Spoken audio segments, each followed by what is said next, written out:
At nabi guys sa Missouri, oh. Maghinilakay na rin sila. Magkuhat na lang yung magawas na yung friend. Si Aljin. Hello, Monsieur! Hello. Atong tanawon ko sa ilang pagtatagpo ba.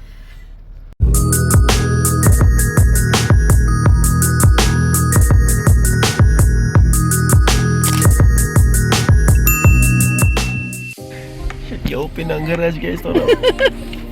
No, hinilakay na sila. Sa mukha! Asa mukha?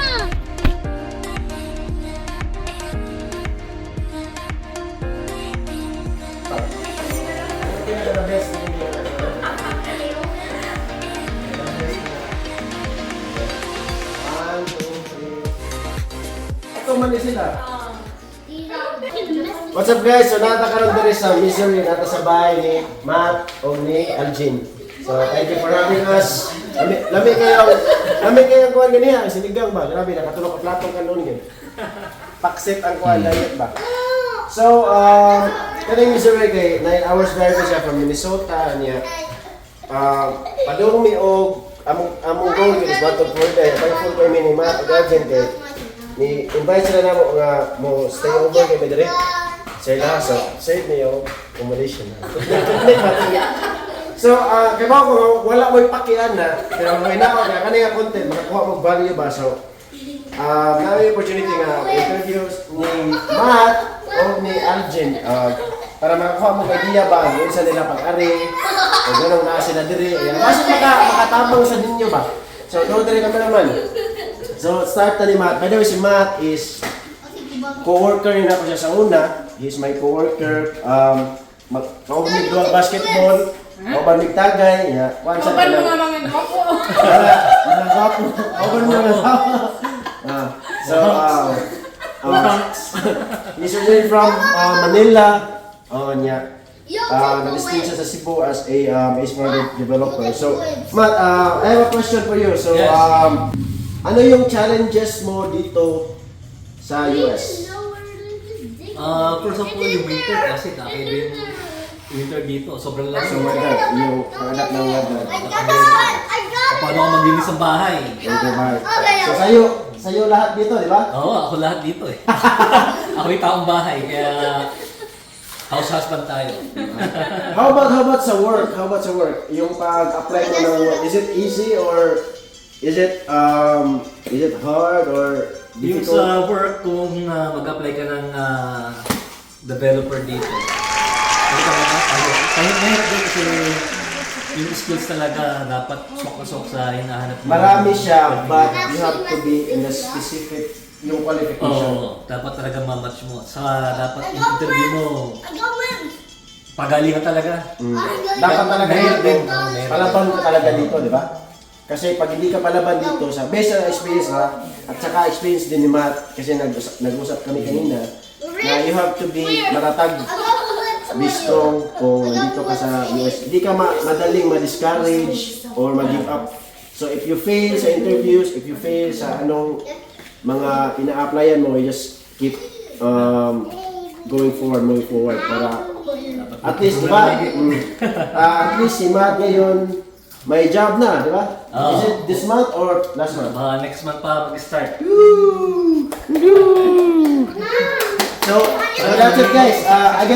Again, thank you Matt. So next is si Aljin. So si Aljin, introduce me again sa kani siya. Tingnan sa isang masawa. Sila lagi nagsabot-sabot tayo guys, nakahig ko diba? Introduce na, tingnan sa nimo si Aljin. Kuha ni siya si Christine Reyes kung kailan mo. Diyan nag-live yun. Ikaw, Yes naman yan. open mo sa work. And then, we became friends. So, nindot ni kay Rare na maka-find ka. Para di na friends sila. Deep Pero ni Aljin, connection wala pa with siya. someone from work na would translate outside sa wall sa office. Rare kay na niya. I'm glad na maintain friendship. Well, ang call is about Aljin and anong napunta sila. Yes, by the way, talking about akong question is, dun sa niyo paglagpot diri sa Amerika, sa man yun ang planned niya siya or kanang nalang yung opportunity? O giun sa pag-abot sa opportunity. Nag-apply ka or so, nurse ni siya pero ang question mas lisod pa kaysa sa pag-tuman sa kwan.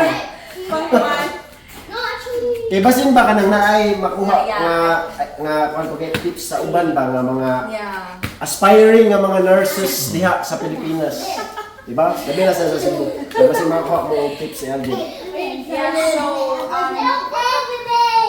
So it was bali childhood dream yun na ako nga mo auntie on America kay na ako mga auntie nga mga nurses and since pagkabata pa murag ma-feel ako nga nindot ang America. Oh, yeah. So dream jud na ako and then so I graduated way back 2008 which is kadto siya nga batch sa Philippines katong daghan kayong nurses. We had an oversupply of nurses. And I ended up working I volunteered as a nurse and then I need to help my family so I worked in BPO. So sa tuwa pa lang daan, di na gid mo ang pag-nurse or napugos lang ka mag-nurse tungod kay in-demand siya. It's more on napugos. Okay. Napugos because of Ganun ka abroad? Yeah. Okay. Kananikan ko sa family nga ang mindset is kung mo abroad mas okay. Then sa una nganong unsa may difference sa una nganong wala man sa una ka naka-abroad nganong earlier nganong later pa ba? I tried na mag-abroad as okay. I So, tried pila ka attempts nimo nga first one was gusto ko mag-Singapore. okay. Ni-apply ko as assistant nurse but wala gidawat kay 100% na experience to like 2 to 3 years which is 1 Actually, year. experience ako required, okay. And then after that, ni-apply ko sa Saudi. Oh. Which is during that time, increasan po nila to 3 years sa experience. Okay. And then I had an application for Ireland, which is sa Ireland, ang process nila during that time is you will have your application for open for a year. But I always failed sa akong IELTS. During that time, kailangan nimo makakuha og 7 in all areas. So IELTS has 4 parts: reading, listening, speaking, and writing. I-take na nimo? I-take na Okay. nimo. Bayaran na nimo? Bayaran. Okay. So, katulo ko nag-take, but I always end up, like, for example, sa writing, 6.5 pag first take. The second time, naka-7 ko. But, na-down na sa ko sa speaking. Okay, so kanang IELTS, lahi na siya sa kanang RN, kanang registered. Lain siya sa Oh, NCLEX. NCLEX. Sorry kayo. Okay. Yeah. So, number 1, good, dapat registered nurse ka Dapat yun. before ka mag-IELTS. Or, No, it is not necessary. Kung gusto ka man sa US, dili siya necessary na RN ka sa Pinas. But you have to pass the NCLEX RN examination dire. sa US. Oh, yun sa pag-take na. So,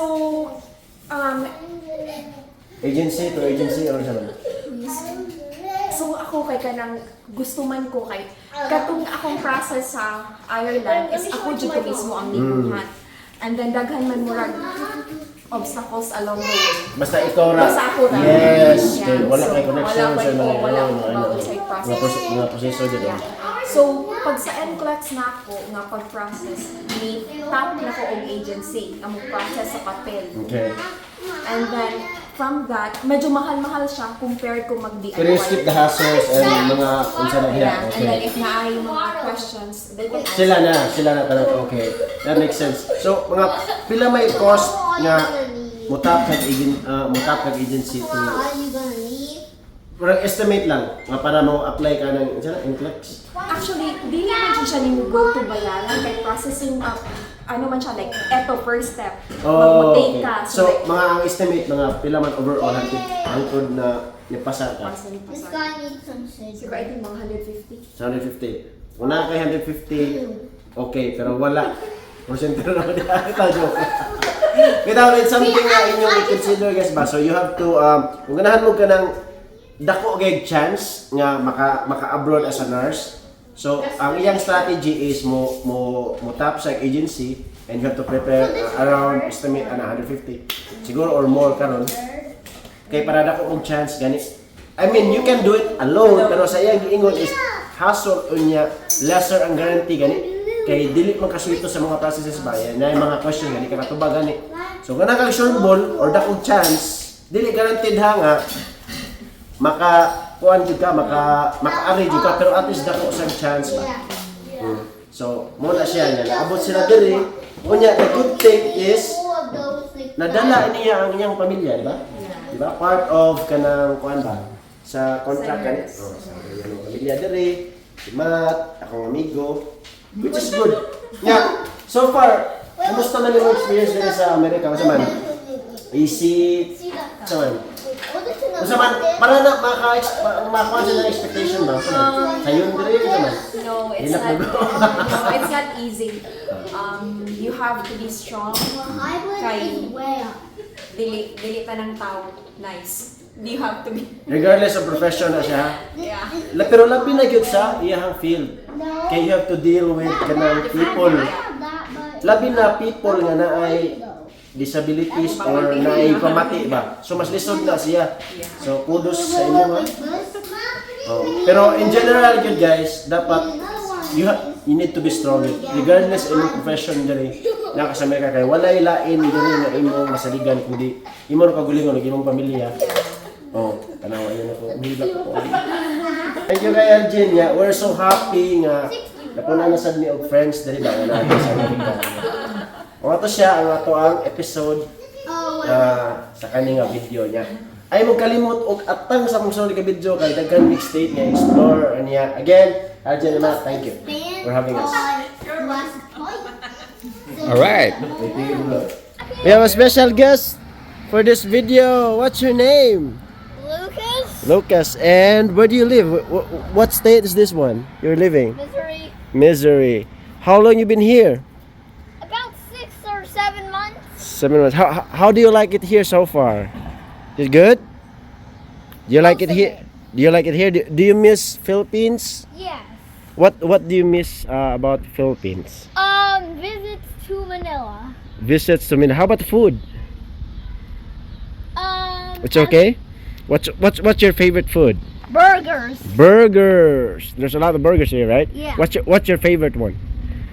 McDonald's, Burger King. Burger King. Burger King for the win. So how old are you again? You forgot. 9. 9. And what Yeah, it's 9. what grade are you now? 4. Grade 4. All right. Lucas, what's your mom's and dad's name? I don't usually call them by their first names, but So what, just mama and papa or yeah, no, mommy and Tatai. mommy and tatay? Okay. Yes, that's how I call them because I don't want to call them by their first names because it's weird. All right. Give me 5. Give me 5. Woo.